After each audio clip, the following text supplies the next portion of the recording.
कैसे हो आप सब। स्वागत है आपका आपके अपने YouTube चैनल स्टडी विद आशु में। सो स्टूडेंट्स, इस वाली वीडियो में हम टैक्सोनॉमी के इम्पोर्टेंट क्वेश्चन एंड आंसर और उसके एक्सप्लेनेशन के बारे में डिस्कस करने वाले हैं। पिछली वाली वीडियो में भी हमने वो क्वेश्चंस के बारे में डिस्कस किया था 50 क्वेश्चन, और इस वाली वीडियो में भी हम फिर से 50 क्वेश्चन हम डिस्कस करने वाले हैं। हम कह सकते हैं कि 51 से 100 क्वेश्चन हम डिस्कस करेंगे। ओके, सो स्टार्ट करते हैं। सो पहला question, the locomotory organ of foraminifera are. Foraminifera में लोकोमोटरी ऑर्गन कौन सा होता है? सो उसमें होता है रेटिकुलोपोडिया। ओके, सो रेटिकुलोपोडिया उसमें होता है। Reticulopodia are cylinder branching and interconnected pseudopodia that are form a network like structure and are the locomotory organ of foraminifera. Okay, या फिर हम pseudopodia भी हम बोल सकते हैं, रेटिकुलोपोडिया होता है इनमें। And then second question is the function of contractile vacuole is increase within. So function कब इंक्रीज होता है? जब है वो वाटर है वो बहुत ज़्यादा है, वो इंटर है वो कर जाता है सेल में, तब उसको है वो ऑस्मोलरिटी रेगुलेशन के लिए जब इंटर करता है तब बाहर निकालना पड़ता है। बाकी जब जो अवेलेबल है तब उसको हम चाहे हाई ऑस्मोलरिटी इन्वायरमेंट में रख दे तो भी वो बाहर नहीं निकलता है पानी। लेकिन वो कॉन्ट्रैक्टाइल वैक्यूल से बोल रहा हूँ। कॉन्ट्रैक्टाइल वैक्यूल फॉर्म ही तब होती है जब एक्स्ट्रा वाटर है, जब इंक्रीज अंदर है वो आ जाता है सेल में। ठीक है, और वो भी पूछा है कि कब इंक्रीज हो जाता है उसका फंक्शन, तो जब अगर कोई सेल परमेएबल होगी। Okay, cell membrane is permeable to water, तभी तो वो वाटर अंदर आएगा, तभी वो फंक्शन करेगी। ठीक है, तो यहाँ पे सी है वो करेक्ट हो जाएगा। 10 question is third, contractile vacuole in protozoan serves the fund of osmoregulation obviously. Okay, and fourth question is what would happen if some freshwater protozoans are placed in a medium of high osmolarity potential? देखो अभी हमने कहा था ना, देखो high osmotic potential वाली protozoan को अगर हम फ्रेश वाटर में रख रहे हैं, देखो इस हाई ऑस्मोटिक वाटर में जो रहने वाले जो है प्रोटोजोन्स, उनको अगर हम फ्रेश वाटर में रखते हैं जहाँ पे वाटर में है वो सोल्यूट की मात्रा कम होती है। ठीक है, सो वहाँ पर तो क्या होता है, और सेल के अंदर सोल्यूट की मात्रा है वो ज़्यादा होती है, और उनको अगर इस फ्रेश वाटर में रख देंगे तो फ्रेश वाटर उसके अंदर आएगा, और अंदर आएगा तो ज़्यादा अंदर आ जाएगा, तो वो वैक्यूल है वो काम करेगी, फंक्शन करेगी उस एक्स्ट्रा वाटर को है वो एक्सक्रीट करने में। ठीक है, श्रिंक करने में, श्रिंक होगी। लेकिन हम फ्रेश वाटर, अगर फ्रेश वाटर को है, फ्रेश वाटर वाली प्रोटोजोन को है वो हम हाई ऑस्मोलरिटिक इन्वायरमेंट वाले वाटर में है वो रखते हैं, जैसा कि क्वेश्चन में है, तो होना क्या चाहिए? बिकॉज बाहर है वो सोल्यूट ज़्यादा है, वाटर की है वो कमी है, तो इस सेल से वो वाटर बाहर निकलना चाहिए। लेकिन अब बात है कॉन्ट्रैक्टाइल वैक्यूल की। कॉन्ट्रैक्टाइल वैक्यूल से तभी है वो फंक्शन होती है, तभी फॉर्म होता है, तभी वाटर श्रिंक होता है जब पहले एक्स्ट्रा वाटर है वो इंटर करता है, तभी ऑस्मोलरिटी मेंटेन होती है। लेकिन अभी तो इंटर तो किया ही नहीं है, बल्कि पहले से वाटर निकालना हो रहा है जो है, तो यहाँ पे वो कॉन्ट्रैक्टाइल वैक्यूल काम नहीं करेगी, फॉर्म नहीं होगी। ठीक है, इसका अगर उल्टा अगर प्रोसेस होता, उल्टा अगर हम कहते, तब है वो हमें देखने को मिलता है। ठीक है, सो यहाँ पे है वो ऑप्शन होगा the contractile vacuole will work faster, नहीं। The contractile vacuole grow larger, नहीं। The contractile vacuole show no change, नहीं। The contractile vacuole does not form. ठीक है, फॉर्म ही नहीं होगी यहाँ पे। Then next question is the probable function of contractile vacuole is. क्या है फंक्शन? अभी तक तो हम पूरा समझ गए ही हैं, तो टू रिमूव एक्सेस वाटर। ठीक है, एक्सेस वाटर जब आएगा तब रिमूव करेगा बस। ठीक है, then question 6 is when we transfer a protozoan living in sea to fresh water. देखो ये कंडीशन आ गई ना, अभी हमने डिस्कस कर लिया पहले से ही। तो फ्रेश वाटर में आएगा तो क्या होगा, इन्वायरमेंट में इसके अंदर सेल के अंदर सोल्यूट ज़्यादा होगा और वाटर की कमी होगी, और इन्वायरमेंट में है वो फ्रेश वाटर है तो सोल्यूट कम होगा, पानी ज़्यादा होगा तो क्या होगा, पानी अंदर इंटर करेगा, पानी एक्स्ट्रा इंटर हो जाएगा तो क्या होगा, सेल पहले तो इनलार्ज होगी, ठीक है, it enlarge but shrink again, पहले इनलार्ज होगी थोड़ी सेल, देन कॉन्ट्रेक्टाइल वैक्यूल काम करेगी तो वापस से श्रिंक हो जाएगी, ठीक है। Then next question is, if marine protozoan is placed in fresh water its body will, so वही है, सेम क्वेश्चन है, वो श्रिंक हो जाएगी। Next question, cilia in paramecium arise from basal granules, okay, तो सीलिया है वो पैरामीशियम बेसल ग्रेन्यूल से है वो अराइज होती है, okay. Then next question, bioluminescence represent by noctiluca, noctiluca में बायोल्यूमिनेसेंस है वो देखा जाता है, ठीक है। Then next question, sub cellular physiological division of labour occur, sub cellular physiological division किस में होगा, सब सेलुलर, सो ऑब्वियसली यहाँ पे प्रोटोजोआ में ही होगा, यूनिसेलुलर है, सब सेलुलर फिजियोलॉजिकल डिवीजन इनमें ही होगा, यूनिसेलुलर ऑर्गेनिज्म प्रोटोजोन्स में। Next question, which of the following is true about sponges, sponge के बारे में क्या ट्रू है यहाँ पे, ठीक है। सो फर्स्ट है innumerable mouth and one exit, obviously ये बिल्कुल करेक्ट है, यही करेक्ट हो जाता है बिकॉज जैसे कि ये यहाँ पे है वो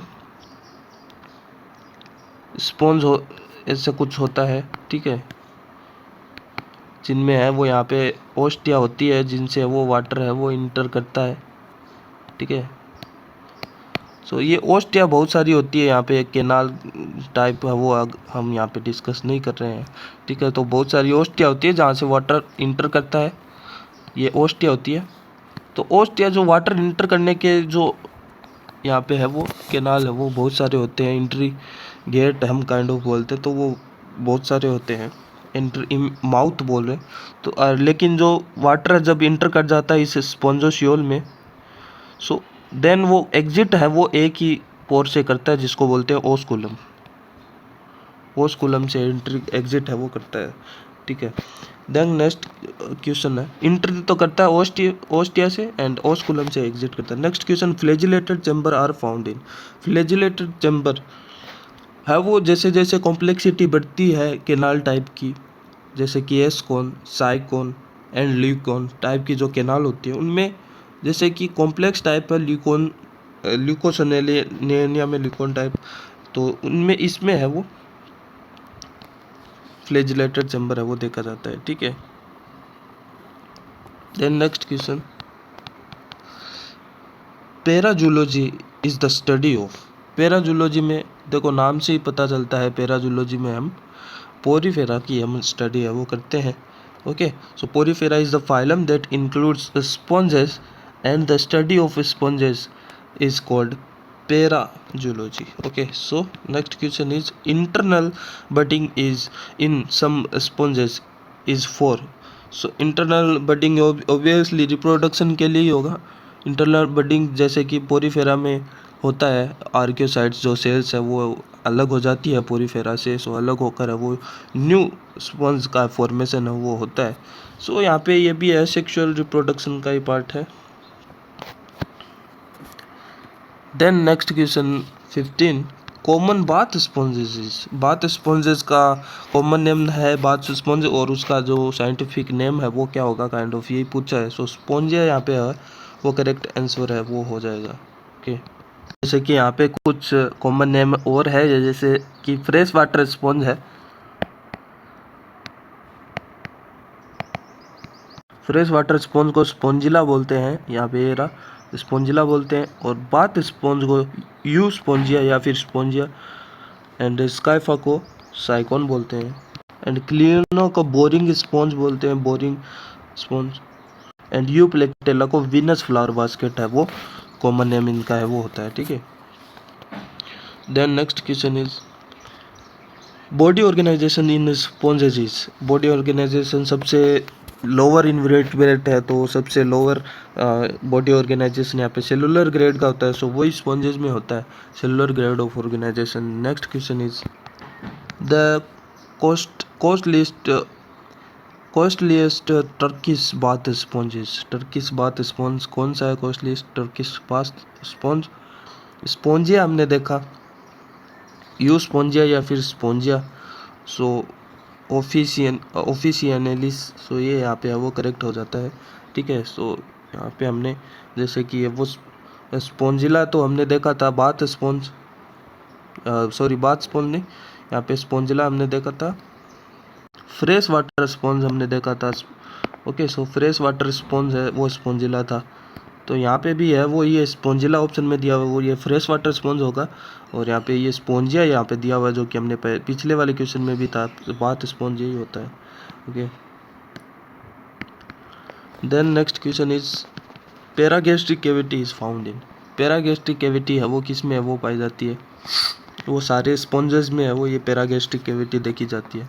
okay, next question is a sponge can be distinguished from other animal in having, so sponge है वो किस प्रकार से है वो अदर एनिमल से वो डिस्टिंग्विश अलग है? सो ये यहाँ पे स्पिक्यूल्स, हाँ स्पिक्यूल्स भी होते हैं उनमें, जैसे कि हेक्साक्टिनिलेडा में, जैसे कि ग्लास स्पॉन्ज में काइंड ऑफ वो उनमें वो स्पिक्यूल्स देखे जाते हैं, 6 spicules, star shape spicules. Okay, so water circulatory system, so ये भी सबसे अलग ही होता है, यहाँ पे बहुत सारी ओस्टिया से वो वाटर अंदर आता है, एस्कॉन ल्यूकॉन टाइप का, और किसी में नहीं देखा जाता है, ठीक है। तो ये भी होता है, और कोइनोसाइट यहाँ पे की कैरेक्टरिस्टिक सेल यहाँ पे होती है, देखी जाती है कोइनोसाइट सेल के अंदर, स्पॉन्ज के अंदर। सो ये सारे यहाँ पे देखने जाते हैं। Next question is the animal without sexual medusa, so sexual medusa किस में नहीं होता है? सिलेंट्रेट्स का ये यहाँ पे है मेड्यूसा और पोलिप स्टेज। हाइड्रा में जो आता है ओनली पोलिप स्टेज आता है। हाइड्रा आपने देखा होगा ऐसे कुछ ऑर्गेनिज्म, ठीक है। सो ये पोलिप स्टेज में ही देखा होगा आपने, ठीक है। बाकी तो वेलेला वगैरह में उसमें मेड्यूसा स्टेज भी होती है, तो हाइड्रा में नहीं होती मेड्यूसा स्टेज। ओके, सेक्सुअल जो की होती है। Then 21, the function of a tentaculocyst in Aurelia is, tentaculocyst Aurelia में है वो क्या फंक्शन है वो करता है? यहाँ पे बैलेंसिंग ऑर्गन है टेंटेकुलोसिस्ट। ओके, कीमो रिसेप्शन नहीं है, फोटो रिसेप्शन नहीं है, रिप्रोडक्शन नहीं है, सो बैलेंसिंग ऑर्गन है tentaculocyst. Then next question is float is not found in, floating है वो किस में नहीं पाई जाती है बताइए? सो फाइसेलिया तो ये देखो कुछ इस प्रकार से है वो, फ्लोटिंग है वो करता है, यहाँ पे देखी जाती है। और वेलेला में मेड्यूसा स्टेज देखी हमने, तो उनमें भी होता है, पोर्पिटा में भी होता है, ओबेलिया में है वो यहाँ पे नहीं होता है। तो यहाँ पे ये आंसर भी यही हो जाएगा, obelia. Okay, so float also known as pneumatophores और pneumatocyst are specialised structure cell found in certain species of cnidarians Coelacanths, particularly in class Hydrozoa. Floats are a gas-filled structure that helps these organisms to float on the surface of the water and maintain their. Okay, so next question is an example of a soft coral. Soft coral का example क्या है? 23 question है यहाँ पे। soft coral का example होगा Alcyonium. Okay, एल्साइनियम यहाँ पे सॉफ्ट कोरल है वो होता है। तो यहाँ पे ये आप गूगल पे है वो देख सकते हो, यहाँ पे ब्रेन कोरल जैसे कि मेनेंड्रियाना इसका साइंटिफिक नेम होता है। सो ये हार्ड हम देख रहे हैं, हार्ड कोरल का देख रहे हैं, हार्ड कोरल जैसे क्वेश्चन में सॉफ्ट कोरल का पूछा था जो कि एल्साइनियम था। हार्ड कोरल का अगर पूछ ले तो ब्रेन कोरल मेनेंड्रियाना होगा, table coral and purple acropora पोरल एंड एल्कॉर्न। सो ये कुछ एग्जांपल है वो हार्ड कॉर्न के हैं, कोरल के हैं सॉरी। या फिर ये नाम भी आ सकता है एक्रोपोरिडा, यहाँ पे ये भी नाम आ सकता है एक्रोपोरिडा, और एक्रोपोरिडी फैमिली के जो मेंबर है एक्रोपोरिडा। सो यहाँ पे जैसे कि ये एक्रोपोरा ये आप देख सकते हो, ये यहाँ पे है वो सॉफ्ट कोरल है, soft coral sorry hard coral है पोरिडी फैमिली के। यहाँ पे ये हार्ड कोरल यहाँ पे आप देख सकते हो मोनीपोरा वगैरह। The next question is which of the following is connected with the coral formation. So coral formation एडेम्स या तो सी, यहाँ पे सी एनीमोन होता है, एक एग्जांपल अलग ही, एंड राइजोस्टोमा वगैरह नहीं होगा। मेलिपोरा अभी हमने एग्जांपल में देखा था नाम इसका भी, सो ये यहाँ पे है वो करेक्ट आंसर हो जाता है। The scientific name of precious red coral. So red coral का साइंटिफिक नेम क्या होता है? रेड कोरल का नाम होता है कोरेनी, और उसी लिस्ट में मिल जाएगा गूगल पे, अभी हमने देखा था जो। The next question is so a sea anemone was found growing on gastropodian shells occupied by a hermit crab. Okay, so उसमें है वो कौन सा है वो रिलेशनशिप है वो होगा यहाँ पे, सो यहाँ पे कमेंसलिज्म है वो होगा, ठीक है। क्योंकि यहाँ पे जो हर्मिट क्रेब है जो कि अपनी सेल में बैठा हुआ है, और उसके ऊपर अगर सी एनीमोन आके है वो बैठकर कुछ हेल्प उठा रहा है, मज़े उठा रहा है, लाभ ले रहा है, प्रॉफिट ले रहा है, क्या है कि ये जितना ज़्यादा चलेगा ट्रांसपोर्टेशन भी उसका साथ में ही हो जाएगा, सी एनीमोन का भी, लेकिन इसको कुछ फ़ायदा नहीं होगा हर्मिट क्रेब को, नहीं कुछ नुकसान होगा। सो यहाँ पे कॉमेंसलिज्म यानी एक को फ़ायदा होगा दूसरे को नो फ़ायदा नो नुकसान। सो यहाँ पे नो प्रॉफिट नो लॉस वाला ये वाला है वो रिलेशनशिप कॉमेंसलिज्म है वो एकदम करेक्ट है। The next question is 27 which of the following is the probable reason of such an association। so which of the following is a probable reason or such an association। so sea anemone can not live without the hermit crab। नहीं यार, इतना essential नहीं है, कभी transportation होता है तब वो उस पे वो चला जाता है, तो एकदम एसेंशियल नहीं है, ठीक है, कि इसके बिना तो मर ही जाएंगे, ठीक है, ये वाला सीन नहीं है। So then hermit crab can not live without the sea anemone. नहीं, उसको तो देखो कॉमेंसलिज्म का है, तो ये तो बिल्कुल भी बात नहीं बननी है। Hermit crab benefits by being protected by the sea anemone. So hermit crab को प्रोटेक्शन तो मिलती है, बिल्कुल मिलती है सी एनीमोन से, okay. And both sea anemone and the hermit crab are competing to occupy the empty shell. नहीं, hermit crab भी है वो रखता है, ठीक है, सो ये तो गलत बात है। सो हर्मिट क्रेब को है वो ये प्रॉफिट तो मिलता है प्रोटेक्शन का, लेकिन उससे ज़्यादा है वो सी एनीमोन को, उससे वो फूड है वो मिलता है, तो बेनिफिट वो कहीं ज़्यादा ही हो जाता है। जो प्रोटेक्शन तो मिलता ही है, लेकिन ऐसी बात नहीं है कि सी एनीमोन नहीं होगा तो वो ज़िंदा ही नहीं रह पाएगा बिल्कुल भी। सो यहाँ पे +0 और कॉमेंसलिज्म का ही रिलेशनशिप देखा जाएगा, ठीक है। Next question, fringing reef is usually located. Fringing reef ये कोरल रीफ वगैरह में, तो वो कहाँ पे है वो देखे जाते हैं। सो वो सारा है वो टाइप देख लेते हैं इसमें फिर से। सो जैसे यहाँ पे है वो 3 टाइप के देखे जाते हैं, ये फ्रिंजिंग रीफ, बैरियर रीफ और एटोल। और हमें क्वेश्चन में है वो फ्रिंजिंग रीफ का पूछा गया है। सो फ्रिंजिंग रीफ में है वो close to the shore, very near to the shore volcanic island. जैसे कि ये आइलैंड है, आइलैंड का ये शोर वाला पार्ट उसके नियर है, वो एकदम पास में ही है, वो आइलैंड के पास में ये कोरल है वो चारों तरफ है वो होते हैं, तब उसको फ्रिंजिंग रीफ बोलते हैं। एंड बैरियर रीफ का अगर क्वेश्चन आ जाए, सो बैरियर रीफ में थोड़ा डिस्टेंस भी होता है, at some distance away from shore. So ये आइलैंड है, ये उसका शोर वाला पार्ट ये थोड़ा डिस्टेंस में होगा, यहाँ पे वाटर बॉडी भी है देखो ओशियन की, सो उससे थोड़ा डिस्टेंस में यहाँ पे है वो ये कोरल रीफ देखी जाती है। एटोल में है वो, एटोल में हॉर्स शू शेप की है वो देखी जाती है, ठीक है। लेगून आइलैंड यहाँ पे वो होता है, जैसे कि यहाँ पे हम देख सकते हैं ये, जैसे कि ये आइलैंड है, ये लेगून वाला पार्ट यहाँ पे कुछ इस प्रकार से है वो, यहाँ पे हॉर्स शू शेप की है वो देखने को मिलती है, ठीक है। सो फ्रिंजिंग रीफ का यहाँ पे आंसर हो जाएगा very near to the shore, okay. So A हमारा आंसर हो जाएगा, okay. Then next 29 question, the larva of physalia. Physalia का लार्वा क्या होता है? फाइसेलिया का लार्वा ने इन क्वेश्चन सीरीज के बाद में एक वीडियो बनाएंगे लार्वा की, जिसमें जितने भी है वो लार्वा है वो और उसके एग्जांपल और किसका लार्वा है ये, सो वो सारा उसमें आ जाएगा, ठीक है, एक ही वीडियो में, छोटी सी वीडियो में, ठीक है। सो फाइसेलिया का लार्वा यहाँ पे है वो पेलिनुला लार्वा है वो होता है, ठीक है। ये है वो करेक्ट हो जाता है।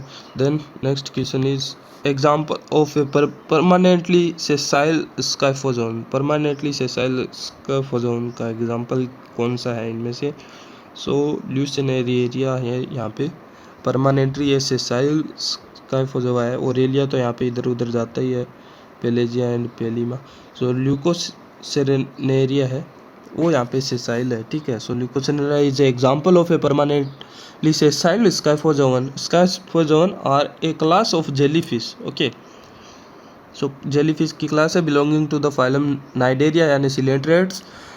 While most jellyfish species have a complex life cycle that includes a free swimming, but हमें sessile पूछा हुआ है, medusa stage and a sessile polyp stage.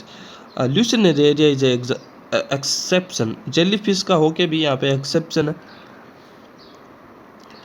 It's a unique species of Scyphozoan that's lack a medusa stage and remain permanently sessile as an adult. Okay, so यहाँ पे देखा जाता है ये। Then next question is the free swimming larva from form of pleurobrachia. Pleurobrachia यहाँ पे है वो टीनोफोरा में आ जाता है, इज कॉल्ड एज। तो टीनोफोरा में है वो कौन से लार्वा देखने को मिलते हैं हमें? साइडिपिड लार्वा वो देखने को मिलते हैं। वो सारा एक ही टेबल में हम बता देंगे नेक्स्ट कुछ इन क्वेश्चन सीरीज की वीडियो के बाद में। 32 select the creeping ctenophores from the following. Creeping करके लोकोमोशन काइंड ऑफ टीनोफोर्स कौन से? क्रीपिंग टीनोफोर्स वो कौन से है यहाँ पे है वो Ctenoplana, none other than Ctenoplana, okay. is a genus of creeping ctenophores which are marine animal that are belonging to the phylum Ctenophores and are also known as comb jelly, as a gelatinous marine creature that are characterized by their translucent bodies and raw cilia of comb-like structure and they use for locomotion. The next question is ctenophores are. So ctenophores क्या है? Coelenterates से ही अलग होकर है वो ctenophores, बाद में बोले कुछ थोड़ा डिफरेंस उनमें रहा उसकी वजह से। सो टीनोफोर्स है यहाँ पे है वो हर्माफ्रोडाइट है ऑब्वियसली, ठीक है। सो हर्माफ्रोडाइट है, मेल एंड फीमेल एक में ही होते हैं and monoecious. Then the ctenophore system is commonly known as.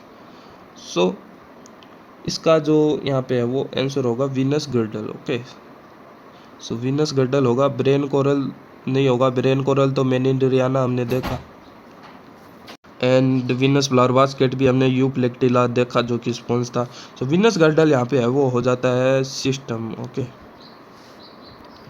Then next question is the development is indirect in ctenophores and the larva is non age. So indirect development मतलब larva तो बीच में आएगा, और टीनोफोर का larva तो हमने अभी देखा है थोड़ी देर पहले। सो प्लूरोब्रेंकिया का साइडिपिड लार्वा वो टीनोफोर लार्वा ही होता है, टीनोफोर में ही लार्वा साइडिपिड ही होता है, अभी हमने देखा। Then next question 36 one of the following ctenophore is without tentacles. को कौन से? जैसे कि टीनोप्लाना में तो हमने देखा कि थोड़ा लोकोमोशन होता है, तो ये तो यहाँ पे होगा नहीं। सो बेरोई एक एग्जाम्पल है, सी गूसबेरी वगैरह है। सो यहाँ पे वो काइंड ऑफ ट्रांसपेरेंट से दिखते हैं बेर टाइप की। सो यहाँ पे beroe. Then next question is entoprocta. Entoprocts क्या है? एंटोप्रोक्ट्स आर स्यूडोसिलोमेट्स होते हैं। एंटोप्रोक्ट्स स्यूडोसिलोमेट्स होते हैं एस कैलमिथिस, ठीक है। Entoproct are pseudocoelomates and they have body cavity that is partially lined by mesoderm and partially by endoderm, okay. So the next question is ectoprocta। यहाँ पे एंटोप्रोक्टा है, यहाँ पे है वो एक्टोप्रोक्टा है। एक्टोप्रोक्टा इज ऑल्सो नोन एज। सो एक्टोप्रोक्टा को वो क्या बोलते हैं? सो एक्टोप्रोक्टा को बोलते हैं ब्रायोजोआ भी बोलते हैं, ओके। सो ब्रायोजोआ भी बोलते हैं, पोलियोजोआ नहीं बोलते, ब्रायोजोआ बोलते हैं। एंड इनके एक्सप्लेनेशन की अगर हम बात करें, एंटोप्रोक्टा की, entoprocta are pseudocoelomates. Okay, so ये तो देख लिया। एंड एक्टोप्रोक्टा की अगर देखें, ectoprocta is also known as bryozoa. It is a phylum of aquatic invertebrate animal that form colony of interconnected individuals. The next question is the technical name of lamp cell. तो lamp cell का technical name है वो क्या होता है, लिंगुला। Okay, सो लिंगुला होता है, ये यहाँ पे है वो करेक्ट हो जाता है। ओके, तो नेक्स्ट क्वेश्चन यहाँ पे 40, male live inside female body, this condition is seen in. Okay, so male है जो कि बॉडी, फीमेल बॉडी के अंदर है वो रहता है। सो इसका है वो क्या है एग्जाम्पल, सो इसका एग्जाम्पल है bonellia. Okay, so bonellia is a marine worm species that exhibit a unique reproductive strategy called sex reversal. Sex reversal बोलते हैं इस टेक्निक को। इन बोनेलिया the male live inside the female body, which is a condition known as endoparasitism. The male Bonellia is tiny and live as a parasitic organism inside the body of the much larger female Bonellia. Okay. Then next question is the disease in man caused by infection of bladder worm is known as। so bladder worm से जो infection होता है उसको क्या बोलते हैं, सो bladder worm से जो इन्फेक्शन होता है उसको बोलते हैं cysticercosis. Okay, cysticercosis is a disease causing by infection of the bladder worm which is the larva stage of the tape worm taenia solium. Okay, so taenia solium का larva यहाँ पे cysticercus, that can affect various organ in the body including the brain, muscles and eye. Next question, so यहाँ पे ये याद रखना, tapeworm taenia solium का यहाँ पे लार्वा सिस्टिसर्कस से सिस्टोसर्कोसिस यहाँ पे देखा जाता है ब्लैडर वर्म। ओके, इन्फेक्शन से, ब्लैडर वर्म्स की infection. 42 number question is trematodes are usually describe as, trematodes and tapeworm, trematodes इनको क्या बोलते हैं, ट्रिमेटोड्स को क्या बोलते हैं यहाँ पे पूछा गया है। सो यहाँ पे फ्लूक्स है वो बोला जाता है। ठीक है, so trematodes are commonly known as a fluke, are a type of parasitic flatworm that usually infect the internal organ of you. Okay, then next question is regeneration can be best described as regeneration, so removal of unwanted parts, replacement of lost parts। इसमें ये भी नहीं होगा, डीफॉर्मिंग of lost part, ये भी नहीं होगा, D Pharm थोड़ी होता है यहाँ पे। री healing of wound. Okay, so wound correct होता है, जैसे कि ये लिम्ब है, सो लिम्ब में वाउंड यानी कट लगता है, अलग हो जाता है उससे, तो वाउंड क्रिएट होता है। वाउंड क्रिएट होने के बाद में वापस से री हील होता है ये ऑर्गन, सो वो होता है रीजनरेशन। सो ये बिल्कुल करेक्ट है। Then 44 spine are seen in the cuticle of, spines है वो प्लेटी हेलमिथीज में, जैसे कि यहाँ पे पूछा गया, तो यहाँ पे स्पाइंस हमने वो पढ़ा भी था। फेसियोला की जो यहाँ पे है वो लेयर है स्किन की, उसमें वो स्पाइन देखे जाते हैं जो कि बॉडी के अंदर अटैच होने में हेल्पफुल होते हैं। So fasciola is the correct answer. Then in platyhelminthes विटेलेरियम is generally found in association with विटेलेरियम, तो नाम से ही देखो पता लगता है, विटेलाइन मेम्ब्रेन, विटेलेरियन, सो ये सब ओवरी के पार्ट्स होते हैं। Okay, then next question 46 flatworm are characterised by the presence of flatworms. भाई फ्लैटवर्म्स में कौन से जो, जैसे कि जो एक्सक्रीशन के लिए फ्लेम सेल यहाँ पे है वो आती है, एक मोस्ट कैरेक्टरिस्टिक फीचर है प्रोटोन एफ्रिडिया या फिर फ्लेम सेल प्लेटी हेलमिथीज में। ओके, प्लेटफॉर्म में। Then the next question is 47 a digestive system is absent in, absent किस में होता है डाइजेस्टिव सिस्टम। देखो टीनिया क्या है कि एंडोपेरासाइट होता है वो, और होस्ट में है वो जाता है, तो वहाँ पे वो डायरेक्ट न्यूट्रिशन लेता है, सो उसको डाइजेस्ट करने की ज़रूरत नहीं होती है, तो इसलिए उसमें वो डाइजेस्टिव सिस्टम होता ही नहीं है। ठीक है। सो यहाँ पे Taenia is the correct answer. Then 48 sporocyst is found in. Sporocyst किस में होता है? स्पोरोसिस्ट, रेडियोलेरिया, स्पोरोसिस्ट वगैरह जो लार्वल स्टेज है। स्पोरोसिस्ट हमारे पास फेसियोला की लाइफ साइकिल में हमें देखने को मिलता है। ओके, रेडिया, सर्केरिया, स्पोरोसिस्ट वगैरह जो यहाँ पे देखने को मिलता है लाइफ साइकिल। यह फेसियोला का लाइफ साइकिल यहाँ पे है वो प्राइमरी होस्ट सिप में आने के बाद है जो एक वाटर में रिलीज होने के बाद मेरासीडियम लार्वा है वो बनता है। मेरासीडियम लार्वा है वो फ्रेश वाटर स्नेल में है वो इन्फेक्ट करता है। सेकेंडरी होस्ट जो होता है उसके अंदर है वो स्पोरोसिस्ट है वो बनता है। देन रेडिया बनता है। और हमें पूछा क्या गया है? हमें पूछा भी स्पोरोसिस्ट पूछा गया है, ठीक है। ये रहा स्पोरोसिस्ट। और रेडिया पूछ लो, चाहे सर्केरिया, मिरासीडियम पूछ लो। सो सर्केरिया लार्वा है वो वाटर से वो एक्सक्रीट होता है जो कि मेटा सर्केरिया में कन्वर्ट होकर है वो प्राइमरी होस्ट को इन्फेक्ट करता है। सो यहाँ पे metacercaria, cercaria, redia, sporocyst और ये सब फेसियोला के लाइफ साइकिल का पार्ट है। Then next question is anaerobic respiration is likely to occur in. Anaerobic respiration है वो किन में होता है? तो प्लेटफॉर्म ये काइंड ऑफ एंडोपैरासाइट होते हैं, वहाँ पे ऑक्सीजन की यहाँ पे नहीं होती है। सो और ज़रूरत भी नहीं होती है, तो वहाँ पे न्यूट्रिशन वगैरह मिल जाता है। सो प्लेटफॉर्म में है वो अनएरोबिक रेस्पिरेशन ही होता है। देन नेक्स्ट इज सो यहाँ पे platform also known as Platyhelminthes as a group of invertebrate that includes parasitic worm, tapeworm जैसे कि, ठीक है।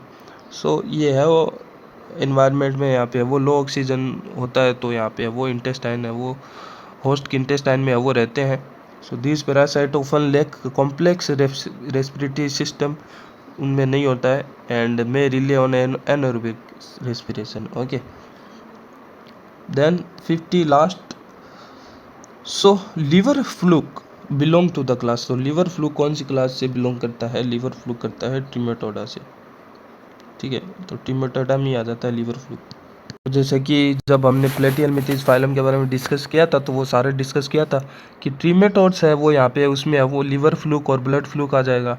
सिस्टोडा का अगर पूछ ले, टेपवर्म का पूछ ले, तो टेपवर्म सिस्टोडा में आएगा एक तो, और टेपवर्म में भी अगर पूछ ले कौन कौन आएगा सिस्टोडा या टेपवर्म में कौन कौन आएगा, तो टेपवर्म में टीनिया सोलियम, टी से टीनिया सोलियम हमें याद रखना है, काइनोकोकस एंड सो ये यहाँ पे है वो देखने को मिलता है। और मोनोजेनिया है वो ये ज़्यादा इंपॉर्टेंट नहीं है। ट्यूबरल एरिया अगर पूछ ले, ट्यूबरल एरिया यहाँ पे ड्यूगेसिया, और यहाँ पे है वो बाइपेलियम, यहाँ पे है वो लैंड प्लेनेरिया जो प्लेनेरिया पूछ ले तो वो प्लेनेरिया ट्यूबरल एरिया में आएगा, ठीक है।